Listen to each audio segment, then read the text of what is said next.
La Jornada Zacatecas TV, un espacio de libertad. Actualmente, México está en crisis, no solo en la índole económica, de seguridad e institucional, sino también en una crisis educativa y política. Sean todos bienvenidos al debate por el cuarto distrito, organizado por los miembros del Comité de Organización Estudiantil para los Debates Políticos 2015 de la Universidad Autónoma de Zacatecas. Mi nombre es Dolores Sánchez Gómez, soy estudiante de la Unidad Académica de Psicología y este día seré la moderadora del debate entre candidatos a diputados federales, los cuales nombraré según el orden preestablecido para el uso de la voz. Número 1, José Luis Figueroa Rangel, candidato por el Partido Morena. Número 2, Gilberto Álvarez Becerra, candidato por el Partido Humanista.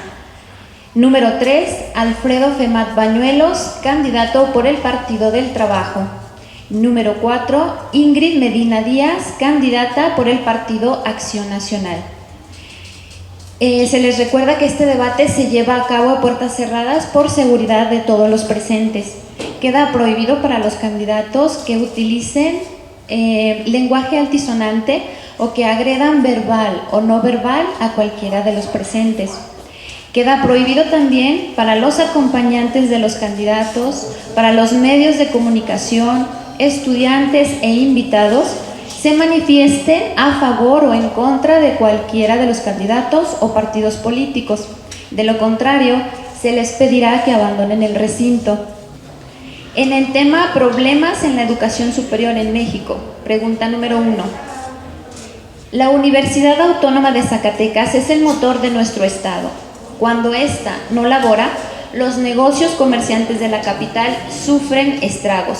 Incluso los transportistas lo resienten. Comerciantes independientes en su administración, sabemos que el presupuesto que se destina a ella es insuficiente. ¿Cuál sería su propuesta para poder lograr superar este problema presupuestal? En uso de la voz tenemos a José Luis Figueroa Rangel. Buenas tardes. Felicitar en primer término a los jóvenes por este debate. Segundo, comentarles que los problemas que está viviendo México son estructurales. En lo político prevalece la corrupción, en lo económico el bajo desarrollo, el bajo crecimiento económico, y en lo social la inseguridad y la desigualdad social. Por lo tanto, sus instituciones también están afectadas en este mismo sentido. En el nivel superior, en este caso, nuestra máxima casa de estudios en la UAS, tenemos 3 tipos de agrupaciones que al interior funcionan. Un grupo de críticos que no participan en política, un grupo de académicos que hacen su mayor esfuerzo y un grupo político amafiado que es el que ha determinado qué se hace y qué no se hace con la Universidad Autónoma de Zacatecas. Es necesario, entonces, que siendo este un problema estructural, nos pronunciemos primero por un cambio. Necesitamos votar por Moreno. Necesitamos quitarle la mayoría al presidente de México. Porque las políticas las establece el Poder Ejecutivo. Son quienes las dictan y son quienes la ejercen, con su visión. La educación en este país o en cualquier otro país. Gracias, candidato. Le damos la voz a Gilberto Álvarez. Buenas tardes. Quiero agradecer a la Universidad Autónoma de Zacatecas la invitación a este debate. Agradecer a mis compañeros que están aquí presentes. Es lamentable, pero es cierto lo que usted nos dice, de que la universidad es el motor económico, llamémoslo así, del Estado, más del Estado, de la ciudad misma. Pero eso nos habla de la situación real que estamos padeciendo los zacatecanos y que parece que nadie la quiere ver. Hablar de 33,000 alumnos aproximadamente que se desplazan a diario, 3.500 docentes y 500 trabajadores, pues habla de un número importante de personas que generan un movimiento. Aquí lo preocupante es que con el presupuesto que tiene la universidad al día de hoy, pues va a irse rezagando conforme pasa el tiempo. Nosotros creemos que es premeditado. Los 1.100, 1.200 millones que la universidad recibe de presupuesto anualmente por parte de la Federación y del Estado son insuficientes.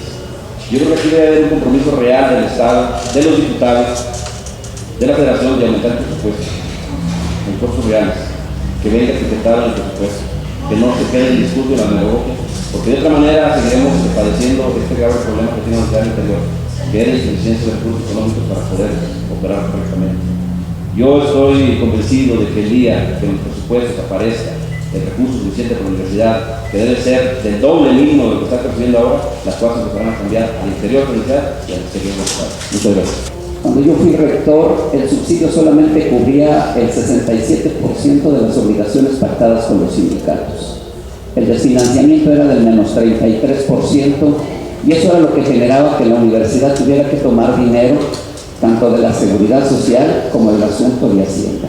Tenía un dilema la universidad: o pago los salarios y pago las prestaciones, o bien me veo en la necesidad de que la universidad se paralice. Al día de hoy les quiero comentar que la universidad requiere un presupuesto de 2.200 millones, solamente tiene 1.600 millones. Si ustedes se van a México y preguntan por el presupuesto de las universidades y por el costo por alumno, se van a encontrar que mientras los alumnos de Yucatán tienen un costo de 90,000 pesos, los alumnos de la UAS tienen un costo de 32,000.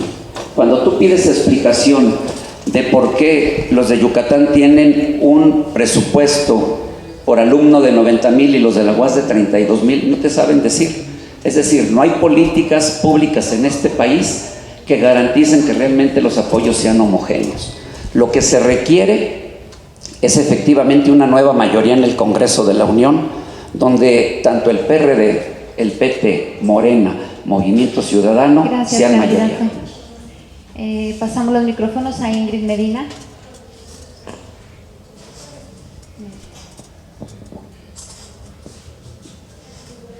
Buenas tardes. Primero agradecerles a todos los estudiantes de la organización de este debate, donde sinceramente me siento muy cómoda, siento que no me arrojaron a los leones como en la vez pasada. Yo creo que la respuesta es evidente. La Universidad Autónoma de Zacatecas necesita más presupuesto, pero ese presupuesto no puede ser dado así nada más porque sí, se necesita fiscalizar. Porque como sabemos, se ha hablado mucho de temas de corrupción, de desvío de fondos, y se tiene que empezar a fiscalizar los recursos. Porque obviamente los perjudicados no solamente van a ser los maestros, van a ser los alumnos, van a ser los comerciantes. Entonces lo que nosotros necesitamos es que se proponga mayor presupuesto para la Universidad Autónoma de Zacatecas, que sea más dura una fiscalización para los órganos encargados de distribuir el dinero, y obviamente que sea para las áreas en las que se necesita. Hay áreas donde son prioritarios que se invierta, y nosotros tenemos que hacer un análisis de las áreas donde se tiene que aportar más dinero, porque obviamente sabemos que algunas áreas tienen que ser las bases para el crecimiento y no podemos estar desviando dinero a áreas que no son prioritarias. Gracias. Sabemos que la mejor manera de crecer como país es a través de la educación, ya que ésta crea competencias, desarrolla habilidades y mejora la conciencia de trabajo. Es decir, son el motor futuro de la nación. ¿Cómo legislarían ustedes para salvaguardar la integridad de los estudiantes universitarios y que se castigue duramente contra los que obstaculicen el progreso del desarrollo académico, como lo sucedido en Iguala, Guerrero? En corrupción, los primeros del mundo, de los primeros del mundo. Y entonces aquí el problema sigue siendo estructural. Mientras este país no cambie de visión, no cambie de enfoque, y sigamos produciendo la política neoliberal en México, va a haber más injusticias, cada vez más. La desigualdad se generaliza, y entonces sí necesitamos leyes más rígidas, pero necesitamos que se garantice su aplicación. Y para ello, por eso es muy importante la desaparición del fuero político y también el tema de la revocación del mandato. Tenemos que generar que los gobernantes y quienes están al frente de las instituciones sean personas honradas, sean personas con principios y con ética, porque podrían desaparecer más jóvenes, podrían violarse más reglamentos y más leyes, pero si quienes están al frente dan un mal ejemplo, entonces no ganamos nada. Por eso la universidad actualmente pasa por una crisis, porque hay un problema con quien la dirigen, están manchados de corrupción y hay tráfico de influencias. Por eso me pronuncio a favor de que sean los órganos de ciudadanos los que puedan participar. Si no empoderamos a la sociedad, entonces los problemas van a seguir viviéndose. Nosotros nos pronunciamos por el Observatorio Ciudadano. La legislatura ni el gobierno lo aceptaron. Pasamos los micrófonos a Gilberto Álvarez. Queda claro que este sistema que nos está rigiendo no quiere estudiantes, no quiere maestros comprometidos y busca desesperadamente acelerar la privatización de la educación.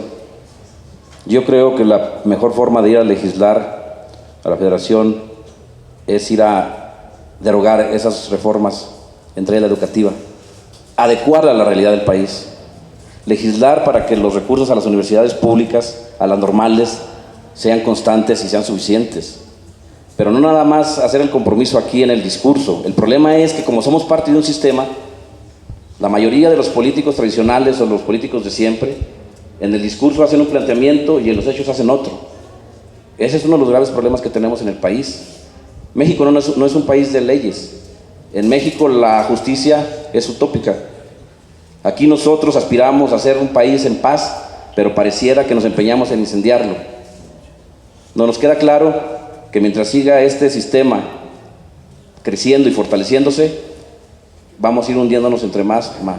Tenemos que este 7 de junio salir todos decididos por ese cambio, participar de manera decidida y que sea la ciudadanía, los jóvenes, las mujeres, los hombres libres quienes decidan quién quieren que los represente. Porque es lamentable que cada 3 años escuchamos exactamente los mismos discursos, los mismos planteamientos, pero los que nos representan no dejan de ser los mismos de siempre. Gracias, candidato.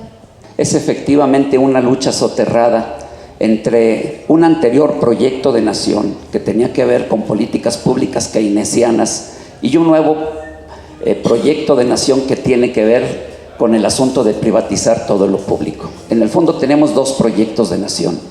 Un proyecto de nación que trata de seguir donde lo público es relevante para generar movilidad social, para generar, erradicar la pobreza, y tenemos un modelo que tiende a privatizar todo en este México. Yo creo que hay muchas formas de asesinar a los mexicanos. No solamente se les asesina con balas. Las reformas que hoy se han implementado a petición de Peña Nieto son reformas que lentamente van a ir asesinando al pueblo de México. Vean lo que pasó en Zacatecas con la ley del ISTESAC. Gente que se iba a jubilar después de 30 años con 20,000 pesos, ahora los están jubilando con 5,000 pesos.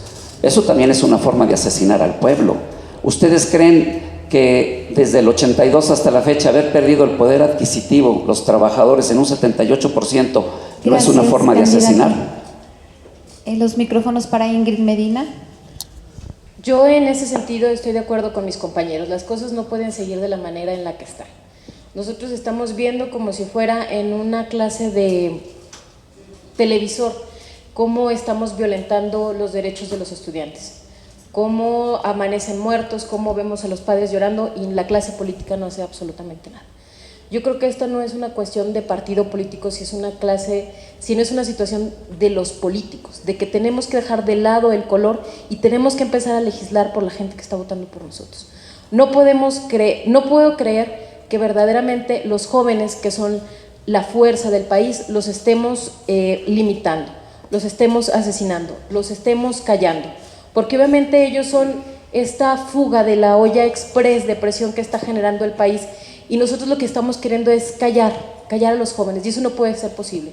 Nosotros tenemos que legislar para que las penas a las personas que están haciendo esto de presionar a los jóvenes, de presionar a toda aquella persona que se manifiesta, sean más duras, porque no puede ser posible que ellos estén actuando de una manera tan intransigente con ellos, cuando lo único que están pidiendo es que su voz se escuche. Yo me manifiesto a favor de que las penas sean más duras y que se les permita a los jóvenes y toda aquella persona que se sienta oprimida levantar su voz y manifestarse en contra de la situación que está sucediendo para con ellos. Pasamos al tema de ciencia y tecnología.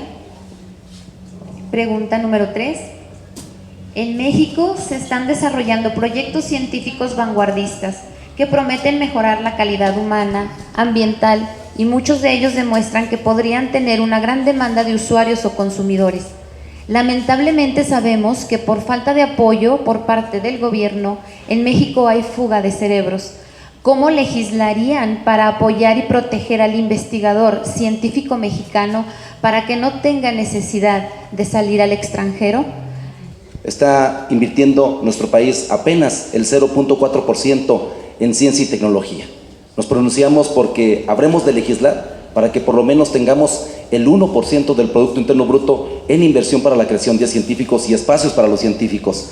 De tal forma que la promesa de Enrique Peña Nieto de ir a una inversión del 0.8% es demagogia, es falsedad. Por eso la necesidad de quitarle la mayoría y que la ciencia y la tecnología, en primer término, vincule sus esfuerzos con los actores principales de la economía. Los sectores productivos, las pymes y el campo. Y segundo, llegar por lo menos en este país y en este estado a 3 científicos por cada 10,000 habitantes. Es fundamental. Si no innovamos, si no modernizamos, si no tecnificamos, si no equipamos al campo y nuestras pequeñas y medianas empresas, entonces no generamos empleos y hay un estancamiento económico con el que ya no podemos más los mexicanos. Gracias, la inflación. candidato. Es lamentable que para el gobierno la educación, la ciencia, la tecnología no sea prioridad, así como el mismo deporte, que lo vamos a abordar más adelante, creo. Porque precisamente quieren una sociedad pasiva, quieren una sociedad que no razone, que no reflexione, para poder dominarla de una manera muy sencilla. Hablar de ciencia y tecnología en México sería también tener que hablar de necesidades y carencias, porque al final de cuentas las estadísticas ahí están y nos dicen que hay una fuga importante de cerebros, pero relacionado con el número de habitantes y de pobres en extrema pobreza, pues es mínima. Yo creo que tenemos que empezar, como lo dijimos desde el principio, no es cuestión de descubrir el hilo negro, de qué es lo que se necesita. Mayor presupuesto a la educación en todos los sentidos. La universidad, como todas las universidades, tienen ejes rectores: la docencia, la investigación, la difusión de la cultura. Pero ¿cómo hacerlo si no hay presupuesto? ¿Y cómo hacerlo si hay una sociedad con hambre, con necesidades básicas que no se satisfacen?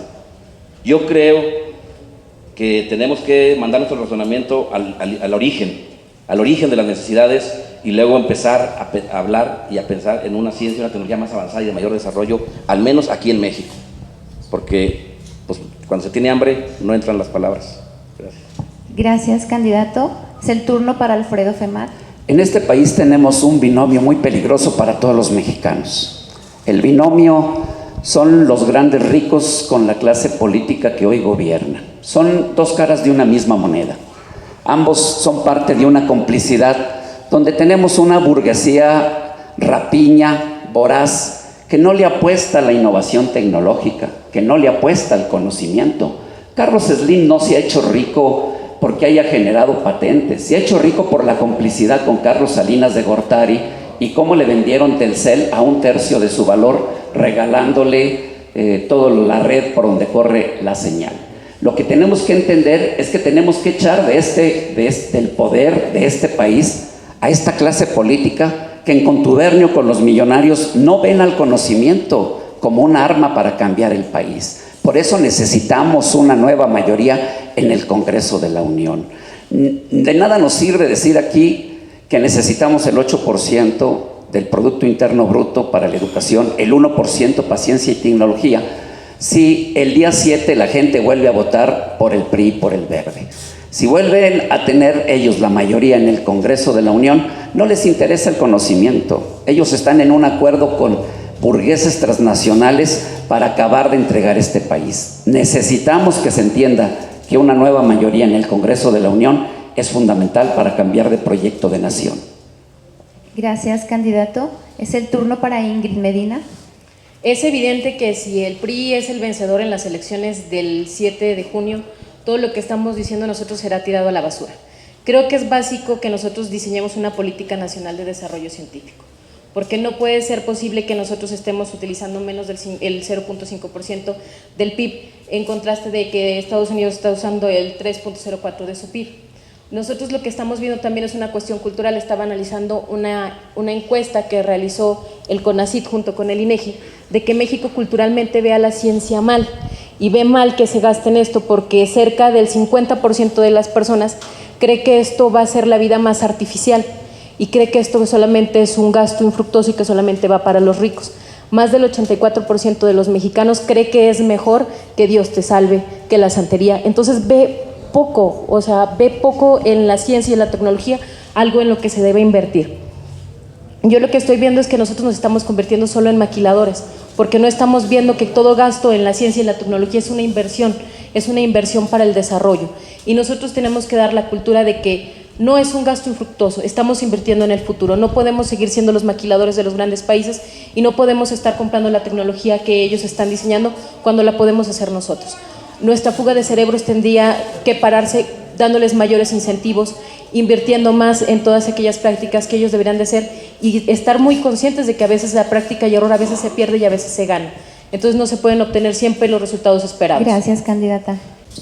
El arte y la cultura es una vía más para el desarrollo humano. ¿Cuál es su propuesta para legislar en pro de que las universidades puedan tener la facilidad para ofertar carreras relacionadas con el arte y la cultura? Adelante, candidato. Por supuesto que tiene que ser el financiamiento, pero también tenemos que solucionar problemas nuevamente estructurales de un país que está mal gobernado, y por eso mi llamado reiterativo a que no nos vayamos a equivocar el 7 de junio, que votemos por un cambio, votemos por quitarle el poder político a un presidente que únicamente ha leído en toda su vida 3 libros. Tenemos que enfrentar el gran reto en este país de abatir esas estadísticas negativas que tenemos. De acuerdo a la UNESCO, México ocupa de 108 naciones el penúltimo lugar en lectura. 2.8 libros al año se leen por persona en México, 2.5 en el estado de Zacatecas, de acuerdo a las estadísticas que nos da a conocer la UNESCO. Y entonces, ¿qué hacer? Pues tenemos que vincular una serie de esfuerzos, tenemos que promover espacios populares de arte y cultura, rescate y promoción de ellos. Tenemos que difundir el arte y la cultura como proyecto de desarrollo comunitario, y tenemos que impulsar talleres promotores del arte y la cultura, un plan alternativo de redistribución y gestión de presupuesto, porque de lo contrario la universidad puede correr el riesgo de que no le lleguen recursos para estas grandes acciones. La creación y fortalecimiento de espacios culturales y artísticos. Y pareciera que hay políticos que no entienden que son mexicanos y actúan como si fueran extranjeros en plena conquista. Por eso la falta de interés en la inversión, ya no digamos pública, que es nula o prácticamente nada, y la misma difusión, que a nadie le interesa. En México el arte y la cultura se utiliza más como un acto propagandístico y hasta como capital político, que como una obligación de una sociedad que ha perdido identidad a partir de los años. Yo creo que redondear y hablar del aumento del presupuesto pues es repetir lo que ya todos estamos de acuerdo. El asunto es cómo, de manera concreta. Pues no le apostamos al arte y la cultura para poder seguir conservando y desarrollándonos como seres humanos, pues estamos perdidos. Pero nuestros políticos actúan como si fueran españoles o franceses o americanos. Se conducen de una manera contraria a los principios culturales de los mexicanos, de los que nos sentimos mexicanos. Ahí está el ejemplo del secretario ejecutivo del INE, cómo se expresa de un compañero, de un indígena, de alguien que es igual a nosotros, que proviene de la misma sangre de nosotros, y él se siente como tocado por una mano divina. Entonces, apostémosle al arte y la cultura, a la difusión de las mismas. Ellos no entienden la utilidad del arte y la cultura. Para ellos, en este proceso de desmantelar este país, esas cosas, como para ellos no son negocio, no cuentan en las políticas públicas. Si por ellos fuera, ya nos hubieran traído a Disneylandia a cada municipio y a cada ciudad. Es decir, es gente que no tiene identidad cultural, que no tiene respeto por las tradiciones de este pueblo, y que hoy insisto y le digo a la gente, tienen que entender que el problema tiene que ver con el modelo de país y con el modelo de nación. Mientras seamos gobernados por esta gente, hay un proceso que aquello que no tiene valor en el mercado, y como el mercado no le da valor al arte y la cultura, pues entonces no tiene mucha importancia. Por eso yo quiero proponer, entre otras cosas, descentralizar las actividades culturales conformando centros culturales y escuelas de artes y oficios en los municipios. Crear la red de promotores y gestores culturales para que cada municipio cuente con profesionales de la cultura. Conformar el Centro de Investigación de Prácticas y Consumo Cultural, fortalecer las industrias y empresas culturales y fortalecer las estrategias de las editoriales. De las cosas que tenemos que ver es que también tenemos que aterrizar en la sociedad que la cultura puede ser, el arte y la cultura puede ser algo tangible e intangible. Nosotros en Acción Nacional proponemos otorgar incentivos fiscales bien diseñados para que particulares y organizaciones civiles impulsen la difusión de la cultura y generan apoyos para el desarrollo del talento y promuevan artistas y creadores. Impulsar la aprobación de mayores recursos para incrementar las becas y apoyos a los jóvenes artistas y creadores que viven en las zonas marginadas.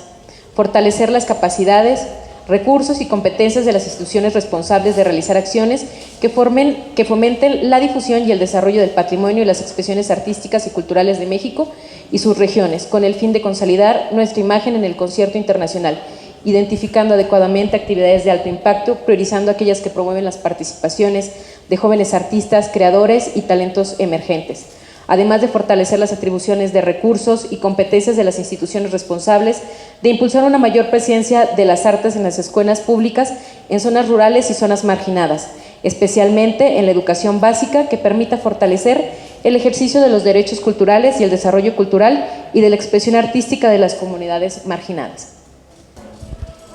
Para culminar, cada candidato tendrá 45 segundos para dar un mensaje final, siguiendo el orden preestablecido. Adelante, candidato. Sí, quiero agradecer a todos por su presencia y decirles que el Movimiento Regeneración Morena es el único partido que está impulsando un proyecto alternativo de nación y un cambio verdadero en este país. Que no se nos quieran montar en este proyecto. Es auténtico, es único, y mientras los demás quieren seguir con los mismos privilegios, en Morena nos pronunciamos por un nuevo gobierno con una visión nacionalista totalmente de beneficio para todos los sectores productivos y las clases sociales y los sectores que conforman esta bellísima patria mexicana.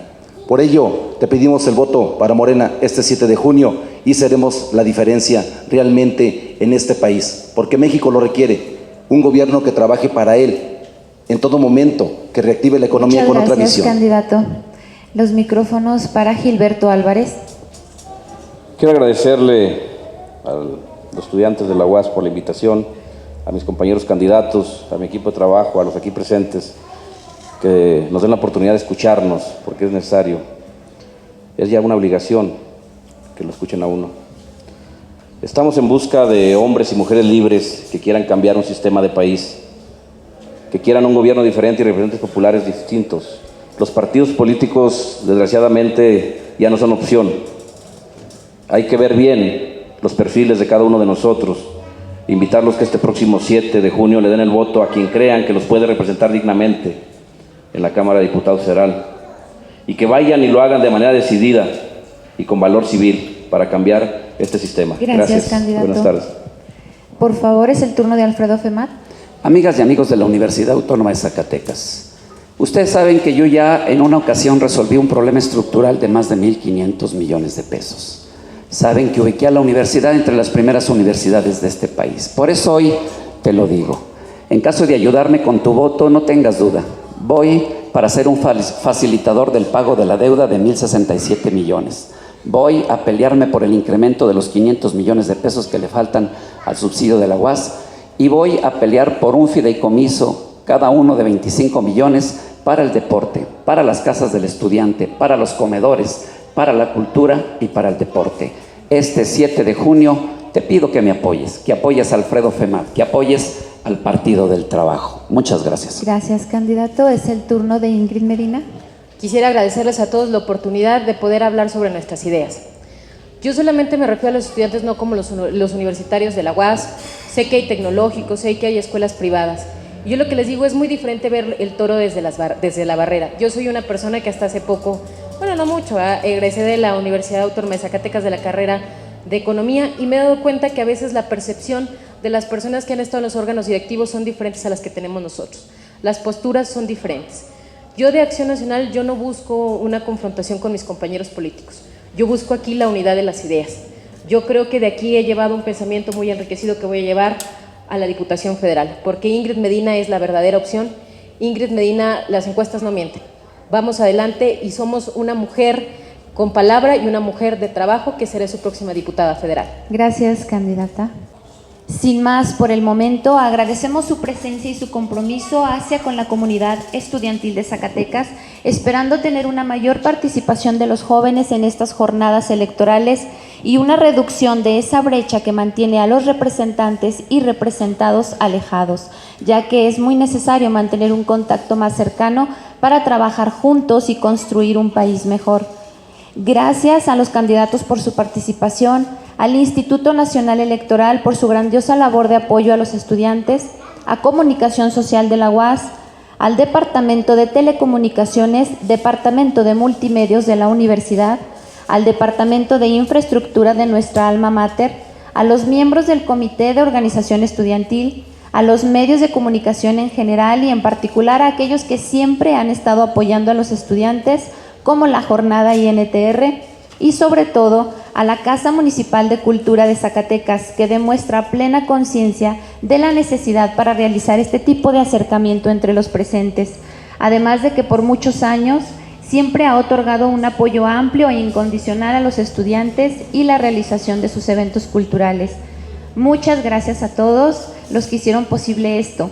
Gracias por su asistencia y participación. Este evento se da por terminado. La Jornada Zacatecas TV, un espacio de libertad.